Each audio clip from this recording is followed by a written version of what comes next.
Welcome to your first JavaScript tutorial. Let's write our first program, Hello World. We'll start by setting up our environment. You can use any text editor or IDE, but we'll use VS Code. Let's open it. Now we're going to write our code. In JavaScript, to print something to the console, we use console.log. Let's type console.log Hello World.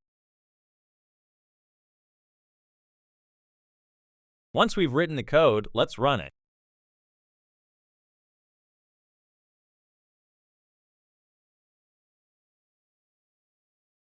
To see the result, we need to open the browser console. Just hit F12 and click on the Console tab. And there you go. That's how you print Hello World in JavaScript. Stay tuned for part 2, where we'll dive a little deeper into JavaScript basics.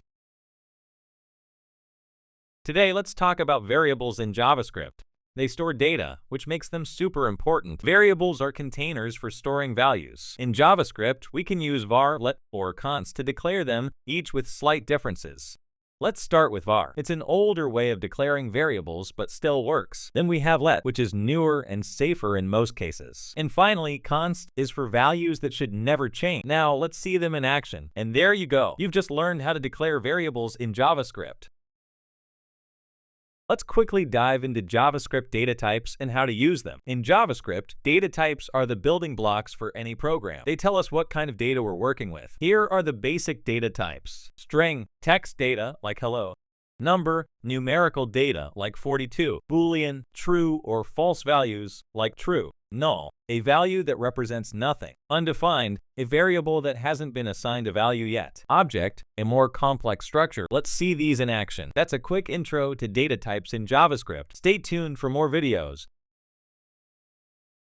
Today, we're covering 3 quick JavaScript methods: alert, prompt, and confirm. These methods are used to interact with users. Alert displays a message, prompt asks for input, and confirm asks for confirmation. Let's start with alert. It simply shows a message to the user. Next, we have prompt. This lets you ask for input and store the response in a variable. Finally, confirm asks for a yes or no response, which you can use to make decisions. That's a quick look at alert, prompt, and confirm in JavaScript. Stay tuned for more user interaction tutorials.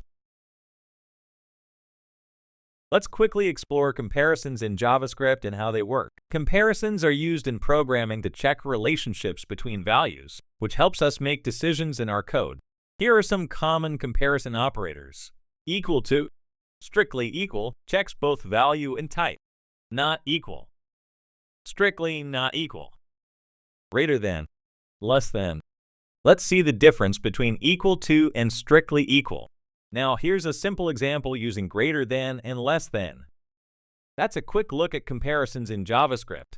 Stay tuned for more videos. Let's talk about conditional branching in JavaScript using if and the ternary operator. Conditional branching allows you to execute different code depending on a condition, helping your program make decisions. Let's start with the if statement. This checks a condition and runs code based on whether it's true or false. Now, the ternary operator is a shorthand for if-else. Let's rewrite the previous code with the ternary operator. And that's a quick look at conditional branching using if and the ternary operator in JavaScript.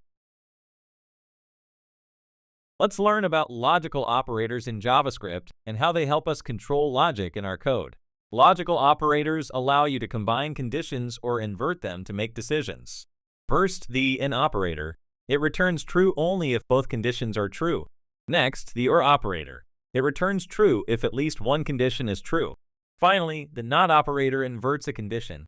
That's a quick look at logical operators in JavaScript. More JavaScript tips and tricks are coming soon.